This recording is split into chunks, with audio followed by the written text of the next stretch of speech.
Keir Starmer has a plan, Emmanuel Macron has one, and so does Donald Trump. So Italy does not want to be left behind. Their Prime Minister Giorgia Meloni proposed a plan yesterday. Italy continues to ask for Article 5 also for Ukraine, and this is the proposal that I think it would certainly be much more effective. European Union. You might view the EU as a group of carefree countries, united only by diplomatic and trade relations. Maybe even US President Donald Trump assumed so at one point. But the EU is not as soft, weak or passive as one might think, especially when it comes to collective deterrence against Russia. Thus far, the EU has simultaneously been imposing sanctions on Russia and providing robust support packages to the government in Kiev to secure Ukraine. Still, the EU realises it needs to take an even more effective step to end the war once and for all. And what could that step be? The United States persuading Russia, thereby lightening the EU's burden? Or guaranteeing Ukraine's territorial integrity before any peace negotiations take place? Probably the latter makes more sense. The notion that we have to do more, long discussed in the corridors of Brussels, has reached a new level with a bold proposal from Italian Prime Minister Giorgia Meloni. According to Meloni, Ukraine could benefit from the alliance's collective defence umbrella without waiting for the difficult process leading to full North Atlantic Treaty Organisation membership. And this seems to be possible only if Ukraine joins the North Atlantic Treaty Organisation. However, while United States President Donald Trump has reiterated that Kiev should renounce North Atlantic Treaty Organization membership, Ukrainian President Volodymyr Zelensky's insistence on the North Atlantic Treaty Organization is seen as a critical factor complicating peace negotiations. According to the Russian president, if Ukraine joined the North Atlantic Treaty Organization, the war would escalate beyond Europe. But Italian Prime Minister Giorgia Meloni has come up with an incredible proposal that shatters all of Russian President Vladimir Putin's taboos. Giorgia Meloni said that Ukraine could benefit from the International Military Alliance's common defence rights, even without being a member of the North Atlantic Treaty Organisation.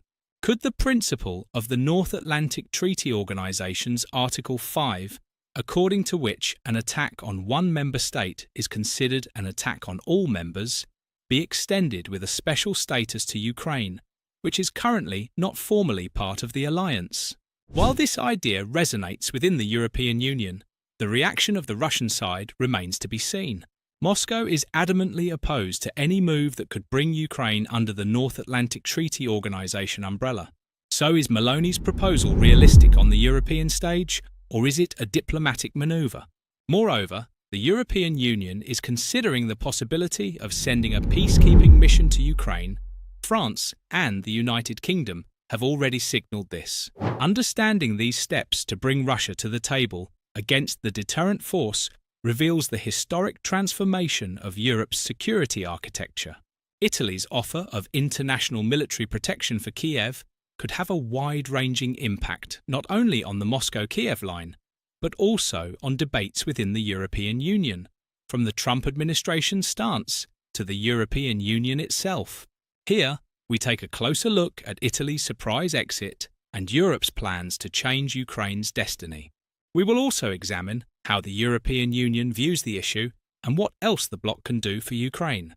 But first of all, please do not forget to subscribe to our channel, turn on notifications, and give us a like to stay up to date with our content. First of all, it is worth noting that Italy is one of Ukraine's key supporters. Since Russia launched its full-scale invasion in February 2022, Italy has been one of Ukraine's staunchest supporters, providing Kiev with 6 military support packages. Italian Prime Minister Giorgia Meloni must have deemed this aid insufficient, especially in recent times, because she did what was necessary for Ukraine and made a decision that shook Russia to its core. Giorgia Meloni suggested that the North Atlantic Treaty Organization's Article 5 protection could be extended to Ukraine, even if it is not a full member, which would be better than options such as deploying peacekeepers to monitor the ceasefire.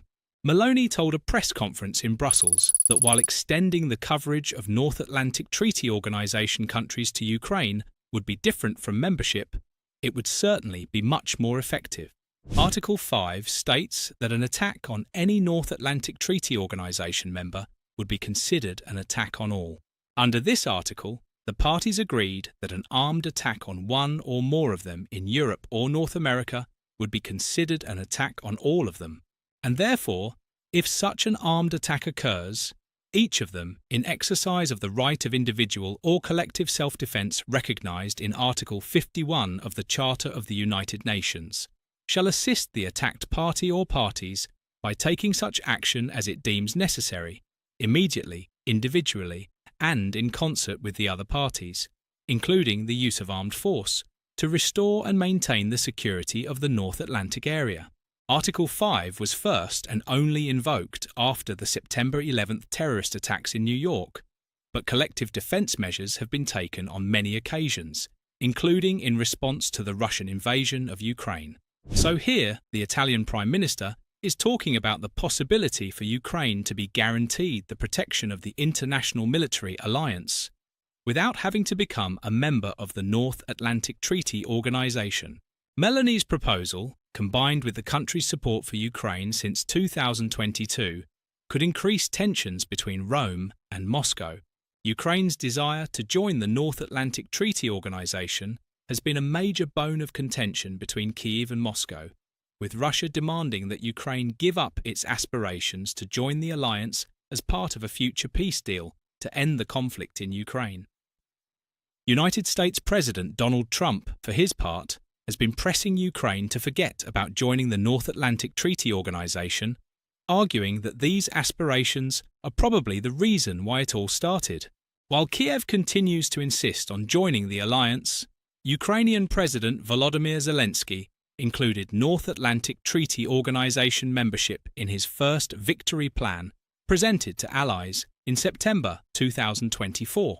According to a Gallup poll conducted in November 2021, public sentiment in Ukraine about joining the alliance has changed since the start of the war, and hopes of joining the North Atlantic Treaty Organization have diminished. But now, with this surprise move by Italian Prime Minister Giorgia Meloni, Ukraine's hopes have been revived. If the North Atlantic Treaty Organization wing approves it, Kiev could benefit from Article 5 even without being part of the international military alliance. Giorgia Meloni supports this. But what would it mean for Russia if Ukraine were to benefit from Article 5 even without joining the North Atlantic Treaty Organization, as Meloni suggests? First of all, Russia can no longer attack Ukraine. The hot phase of the war could end. Putin cannot threaten Europe with the use of nuclear weapons. Perhaps relations could become more formal and diplomatic. But what about full membership? It may be that Ukraine's joining the North Atlantic Treaty Organization means that it offers the best deal for a lasting and effective peace in Eastern Europe. Not only would the country's membership serve as a credible deterrent against future Russian aggression, it would also ensure meaningful burden sharing among North Atlantic Treaty Organization members. And most importantly, even if a post-war settlement leaves part of Ukrainian territory de facto under Russian control, there is still a responsible, realistic, and plausible path for Ukraine to join the alliance. But for this to work, the North Atlantic Treaty Organization and Ukraine need to take 3 key steps. First, as part of any peace deal, the Ukrainian government would need to formally pledge not to use force to retake its occupied territories and, instead, focus on a long-term diplomatic strategy. This should not be a problem, as Zelensky has already raised this possibility. In fact, the Ukrainian leader has been one of the most willing parties. If you remember, Zelensky has already announced that he would resign from his current presidential post if Ukraine were to join the North Atlantic Treaty Organization. At a press conference in Kiev, Volodymyr Zelensky listed the conditions for his resignation from the presidency, saying that he was ready if it meant peace for Ukraine. Stating that his priority was to ensure Ukraine's security, Zelensky admitted that he did not want to be the head of the Kiev government for a long time, stating that joining the North Atlantic Treaty Organization was the best option for this. It was also noteworthy that the Ukrainian leader made this statement on the 3rd anniversary of the war. Moreover, Zelensky's promise to resign if Ukraine joins the North Atlantic Treaty Organization came just days after United States President Donald Trump accused him of not making a choice. Trump reminded Zelensky that he urgently needed to hold elections on democratic grounds. But Volodymyr Zelensky said that the elections were postponed because his country was in wartime. Now, the Ukrainian leader is talking about resignation. Of course, this resignation announcement of the Ukrainian leader will probably have a big repercussion on the Russian side as well. Because one of the most critical red lines of Kremlin leader Vladimir Putin is that Ukraine should not join the North Atlantic Treaty Organization. In fact, according to the Moscow regime, this is one of the main reasons for the war. Putin claims that he does not want to see a North Atlantic Treaty Organization military force near his borders. The Russian leader has even hinted that this would prolong the war. Putin has repeatedly said that if Ukraine joins the North Atlantic Treaty Organization, the war will be much wider. In other words, according to Putin, the possibility of Ukraine joining the international military alliance would completely escalate the war. However, if Zelensky resigns, the United States could step in and decide to admit Ukraine to the North Atlantic Treaty Organization. After all, the last meeting between Trump and Zelensky went very badly. It was claimed that the two leaders had a serious falling out at the controversial summit. Zelensky's refusal to sign the mineral agreement angered Trump. In fact, Ukrainian leader Volodymyr Zelensky had signaled a few days after his meeting with United States President Donald Trump that the deal could be reconsidered. However, despite the Trump regime's willingness to sign the agreement, sources close to the United States administration claim that the relationship between the Ukrainian leader and the United States President can no longer be the same. Therefore, according to the sources, Trump's approach towards Kiev may change in the event of a change of government in Ukraine. According to the sources, Donald Trump might be willing to include Ukraine in the North Atlantic Treaty Organization. But even if these claims come true, and this scenario is realized, the United States leader will still have a big problem to solve. How will Trump convince Russia? At the moment, the United States and Russia are in contact in the name of ending the war. But even if they are in contact, the United States is unlikely to be able to convince Russia. Experts have different proposals for Ukraine's North Atlantic Treaty Organization membership. According to them, membership for Ukraine could be modelled on the 1954 declaration made by West Germany on the eve of its North Atlantic Treaty Organization membership. The declaration pledged never to resort to force to achieve German reunification or to change the existing borders of the Federal Republic of Germany, and to resolve all disputes by peaceful means. With a strategy similar to this plan, all internationally recognized territories of Ukraine could be protected, including those temporarily occupied by Russia. These territories could be invited to join the North Atlantic Treaty Organization, but only areas outside the Russian occupation would receive the Article 5 security guarantee. Article 6 of the 1949 North Atlantic Treaty defines the alliance's area of responsibility as the North Atlantic area north of the Tropic of Cancer and, as a result, United States territories such as Guam and Hawaii. The United Kingdom's Falkland Islands and France's Reunion Island are not covered by Article 5. This means that Ukraine, if adopted, would not be the first alliance member to have partial territorial exclusion from the Collective Defence Clause. On the other hand, there are those who would argue that Ukraine will not participate in this process, and that countries are prohibited from joining the North Atlantic Treaty Organization until any territorial dispute is resolved. However, this is a common misconception stemming from a poor understanding of the alliance's enlargement study published in 1995. A closer look at this document shows that territorial disputes do not prevent a country from joining the alliance, as the study states. States with ethnic or external territorial disputes should resolve them peacefully in accordance with Organisation for Security and Cooperation in Europe principles. The resolution of such disputes will be a factor in deciding whether a state should be invited to join the alliance. Of course, prospective members should ideally resolve any border disputes before joining the alliance, but policymakers must operate in the real world, not the world they would like to be in. The enlargement study makes it clear whether the resolution of such disputes should be a factor in determining whether to extend an invitation. and there is precedent for countries with border disputes to join the North Atlantic Treaty Organization.